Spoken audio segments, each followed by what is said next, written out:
오늘은요, 마음이 불안할 때 영적 평강을 누리는 길이라는 제목으로 말씀을 선포하기를 원합니다. 제가 말씀드렸죠? 기독교 핵심 메시지 중에 하나가 뭐라고요? 평강이에요. 평화예요. 평안입니다. 샬롬이에요. 그리스도인들은 샬롬을 경험하며 사는 사람들이에요. 당신은 누굽니까? 예, 저는 크리스찬입니다. 크리스찬하고 넌 크리스찬의 차이가 뭔가요? 저희들은 샬롬, 평강을 누리고 삽니다. 그것이 우리의 고백이거든요. 그런데 오늘 성경에 보니까 그럼에도 불구하고 예수님의 제자들이 불안해하고 있습니다. 근심하고 있고 떨고 있는 모습이 보여요. 오늘 본문에 보면 예수님의 제자들이 불안해하고 있어요. 샬롬을 누려야 되잖아요. 예수님하고 함께 있잖아요. 근데 샬롬을 누리지 않고 평강을 누리지 않고 두려워하고 있어요. 불안해하고 있어요. 그 이유가 뭘까요? 예수님이 죽으신다고 말씀하셨기 때문이에요. 지금 평생을 섬겨왔던 그 예수님이, 자신의 전 인생을 바쳐서 따라다녔던 그 예수님이 죽으시겠다는 거예요. 제자들 마음에 불안함이 엄습했습니다. 두려웠습니다. 근심했어요. 여러분, 우리도 신앙생활 하지만, 기도하지만, 찬양하지만, 예배하지만 불안할 때가 있습니다. 어떤 일을 당할 때, 예측할 수 없을 때 불안함이 와요. 미래를 알지 못할 때 불안함이 와요. 뭔가 분위기가 안 좋을 때 불안함이 찾아와요. 그런데 어떨 때는 아무런 일이 없는데 왠지 마음이 두근두근 하면서 불안함이 와요. 그럴 때가 있다는 거예요. 요즘 코로나 때문에 한국 사람들 되게 많이 불안해한대요. 신문에 보니까. 특별히 어린 자녀를 둔 부모님들은 우리 어린아이가 혹시 코로나 걸리지 않을까 너무너무 두려워한다는 거예요. 혹시 코로나 걸리지 않을까. 그렇죠? 코로나 때문에 직장에 문제가 생기는 것은 아닐까? 코로나 때문에 나 문제 생기는 거 아니야? 코로나 때문에 어려움 있는 거 아니야? 불안해하고 있어요. 그런데 오늘 말씀해 보니까 이렇게 불안해하는 제자들에게 놀라운 말씀을 해주고 계십니다. 누가요? 예수님이에요. 어떻게 해요? 우리 예수님이 이렇게 말씀하셨어요. 평안을 너희에게 주노라. 그런데 이 평안은 세상 사람들이 흉내를 낼 수 있는 평안이 아니야. 이 평안은 세상이 말하는 그런 평안과 질적으로 완전히 다른 평안이야. 그 놀라운 영적 평안을, 세상을 압도할 수 있는, 세상의 두려움을 압도할 수 있는 그 평안을 내가 너희에게 주노라. 오늘 여러분들이 말씀 중에 그런 평안을 누리기를 주님의 이름으로 축원합니다. 여러분, 지금 우리에게 필요한 게 그런 평안 아니에요? 이 코로나 시기에 딱 우리에게 맞는 말씀인 것 같아요.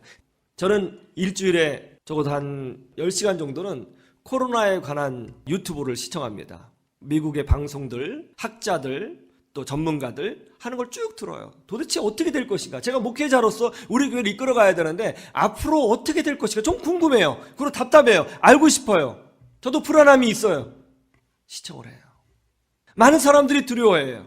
하나님은 우리가 이 코로나라고 하는 유례없는 사태를 직면하고 있는 우리가 이런 상황에 함몰되지 않고 이겨내며 참된 평강을 누리기를 원하신다고 저는 확신합니다. 그것이 주님의 뜻이에요.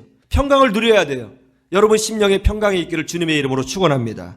그러면 우리는 어떻게 그런 평강을 얻을 수 있을까요? 오늘 예수님이 이렇게 말씀하셨습니다. 첫 번째로 맡기고 기도하라고 말씀하셨어요. 왜 맡기고 기도해야 될까요? 오늘 예수님께서 뭐라고 말씀하셨냐면 예수님께서 십자가에서 죽으시는 것, 십자가의 고난을 당하시는 것, 그리고 제자들과 떨어질 수밖에 없는 이런 사건은 어쩌다가 일어난 사건도 아니고 우연히 일어난 사건도 아니고 다 하나님의 계획하신 가운데 있다는 것입니다. 여러분, 우리가 하나님께 맡기고 기도할 수 있는 이유는 뭐냐면 내 인생이 이 세상을 살아갈 때 마구잡이로 돌아가는 인생이 아니라 하나님의 계획 아래 있다는 것을 알기 때문에 우리가 하나님께 맡길 수 있다는 거예요. 하나님이 우리를 부르셨어요. 믿습니까? 부르실 뿐만이 아니라 우리에게 계획이 있어요. 그 계획을 이루어 가십니다. 우리 인생은 저나 여러분이나 똑같아요. 하나님의 계획 아래에 있어요. 하나님의 계획 아래. 여기 여러분이 앉아있는 것, 내 의지, 주변 상황, 어쩔 수 없는 것, 뭐 그렇게 보일 수 있어요. 그러나 다 하나님의 계획하심입니다. 하나님이 내 전 인생을 계획하셨어요. 하나님에게는 플랜이 있어요. 하나님이 만드신 플랜이라면, 나를 사랑하셔도 독생자를 주신 하나님의 계획이라면 우리는 그 계획을 신뢰할 수 있어요. 믿을 수 있어요. 그래서 맡기고 기도할 수 있는 거예요. 예수님 이렇게 말씀하셨어요. 29절 보세요. 일이 일어나기 전에 이 일을 너희에게 미리 말을 해준다. 이 예수님이 십자가에 지는 사건은 우연히 어쩔 수 없이 예측 못한 상태에서 일어난 것이 아니라 계획된 것이라는 겁니다. 하나님의 계획이라는 거예요. 예수님이 십자가를 지신 사건은 인간들이 만들어낸 사건이 아니에요. 로마의 정치 세력 때문에 야당 여당이 싸워서 생긴 문제가 아닙니다. 이스라엘 지도자들이 예수님을 질투해서 일어난 문제도 아니에요. 그때 당시 유대인들이 판단을 잘못해서 일어난 일도 아닙니다. 물론 표면적으로 보면 그렇게 보일 수 있죠. 로마 세력이 있고 그 당시에 유대 지도자들의 세력에 의해서 군중들의 잘못된 판단에 의해서 예수님이 어쩔 수 없이 십자가를 진 것처럼 보일 수 있지만, 예수님은 이것을, 그 사건이 일어나기 전에 미리 제자들에게 말씀해 주셨어요. 이것은 어쩌다가 랜덤으로 마구잡이로 일어난 사건이 아니라 하나님이 계획하신 사건이다. 하나님이 계획하신 사건을 나는 그대로 따라갈 뿐이다. 그러니까 두려워하지 말아라. 하나님에게는 플랜이 있다. 그렇게 말씀하시는 거예요. 31절도 보세요. 뭐라고 하셨어요? 아버지께서 명하신 대로 행하신다는 거예요. 아버지의 계획대로 행하신다는 거예요. 여러분, 십자가의 사건은 어쩌다 일어난 사건이 아니에요. 우리 인생은 어쩌다 일어나는 것이 아닙니다. 십자가 사건은 아무도 예측할 수 없는 가운데 마구제비로 역사가 흘러가는데 그때 일어난 사건이 아닙니다. 하나님의 플랜 가운데 있는 거예요. 우리 인생도 마찬가지예요. 여러분, 내 마음대로 사는 것 같죠? 여러분, 내 마음대로 결정하는 것 같죠? 그게 인간의 수준과 하나님의 차이예요. 여러분, 우리는요, 누구나 예외 없이 하나님의 플랜 가운데 들어있어요. 하나님이 내 인생을 끌고 가시는 거예요. 지금 내가 당하는 일, 지금 내가 힘들어하는 사건들, 내가 고민하는 문제들, 이런 모든 문제들, 직장 문제든 사업 문제든 업체를 만나든 누구를 만나든 이런 모든 일이 하나님의 플랜 가운데 있다고요. 하나님이 내 인생을 끌어가신다고 해요. 하나님이 아브라함을 부르셨어요. 아브라함아, 너는 내 친척 본토 아비집을 떠나 내가 내게 지시할 땅으로 가라. 내가 너로 큰 민족을 이루고 내게 복을 주어 내 이름을 창대하게 하리니 너는 복이 될지라.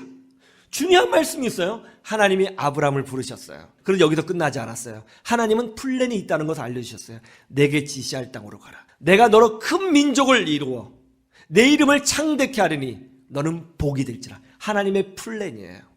하나님의 플랜이 뭐예요? 하나님의 계획이 뭡니까? 아브라함 한 사람을 통해서 이스라엘이라고 하는 민족을 형성하는 것이 하나님의 플랜이고, 그리고 그 이스라엘 중에 예수님을 통해서 모든 사람들이 복을 받게 하는 게 하나님의 계획이에요. 여러분, 이스라엘 생각해 보세요. 이스라엘이 동화 속에 나오는 나라예요? 아니면 실제로 있는 나라예요? 실제로 있어요. 아브라함의 사건은 실제적인 사건이고 하나님의 계획은 실제적인 사건인 거예요. 동화 속의 얘기가 아니라 뚱그름 잡는 얘기가 아니라는 거예요. 하나님은 아브라함을 부르실 때 계획이 있으셨다고요. 요셉이 17살 때 하나님이 주신 꿈을 꾸었습니다. 그는 그 꿈을 통해서 자신이 리더가 되리라는 것을 알고 있었어요. 그런데 그는 형들의 미움을 받아서 이집트의 노예로 팔려갔습니다. 리더가 된 것이 아니라 노예가 됐어요. 밑바닥의 인생이 됐어요. 그는 보디발 장군을 섬기는 노예였습니다. 그러다가 보디발 장군의 아내의 모함에 빠져서 지하 감옥에 갇혔어요.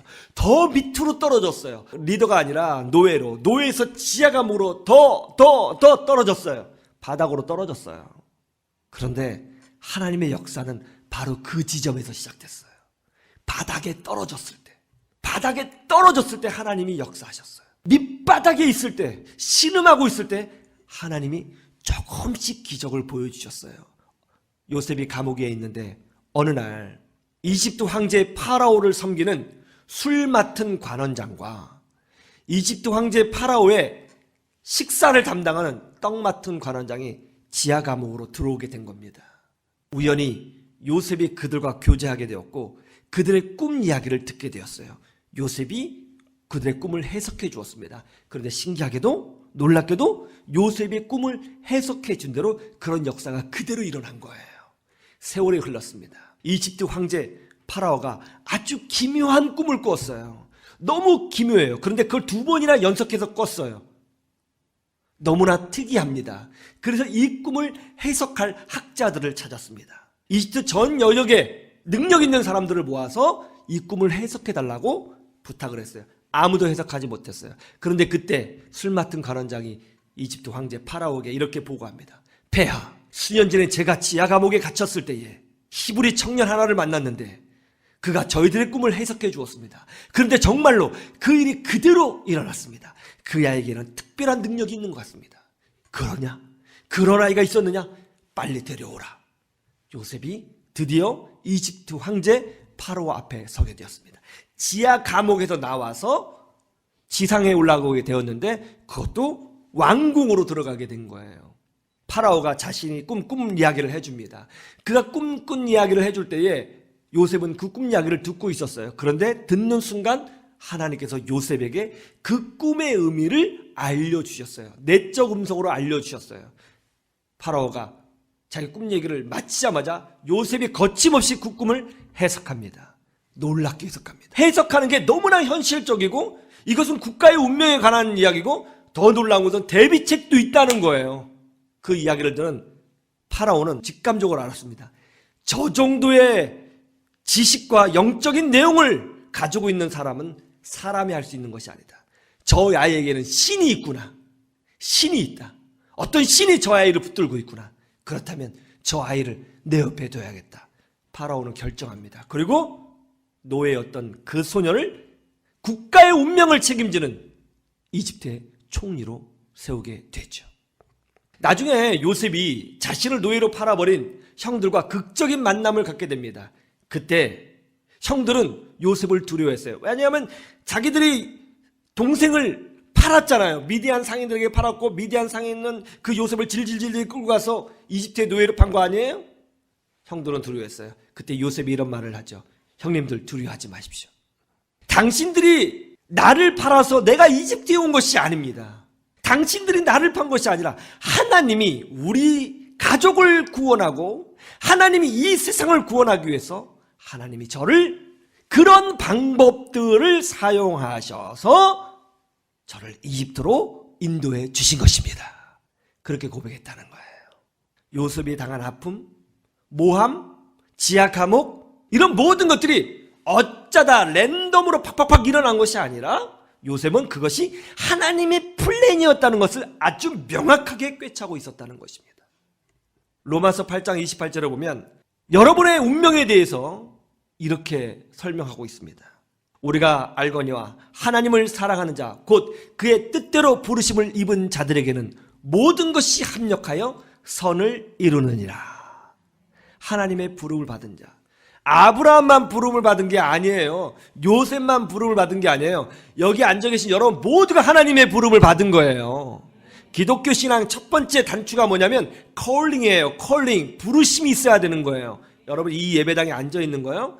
하나님의 부름이 없으면 절대로 여기서 앉아서 하나님을 인식할 수 있는 게 아니에요. 하나님의 부름을 받았기 때문에 내 안에 생명이 있는 거예요. 생명이 있기 때문에 하나님에 대한 감각이 있기 때문에 예배하고 찬송하고 은혜를 구하고 기도하고 하나님 앞에 엎드릴 수 있는 거예요. 하나님이 부르셨어요. 믿습니까? 여러분 하나님이 부르셔서 왔어요.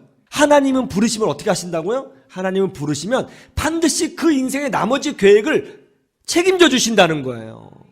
불러놓으시고 계획을 세우시는 분이 아니에요. 성경에 보면 하나님은 우리를 부르시기 전에 이미 계획을 세워놓으셨어요. 여러분 한 사람 한 사람에 대해서 다 계획이 있어요. 그런데 그 하나님이 나를 사랑하시는 아버지예요. 여러분 내 인생에 살다가 이런 일도 생기고 저런 일도 생기고 이런 아픔도 있고 저런 아픔도 있는데 뭐가 두려워요? 하나님이 나에 대해서 계획이 있어요. 그 하나님께 맡겨야죠. 기도해야죠. 그러면 참된 평강을 누리게 되는 것입니다. 여러분 우리의 인생은 절대로 마구잡이로 돌아가지 않습니다. 하나님의 계획이 있어요. 이 계획을 믿으시고 평강 누리시기를 주님의 이름으로 축원합니다.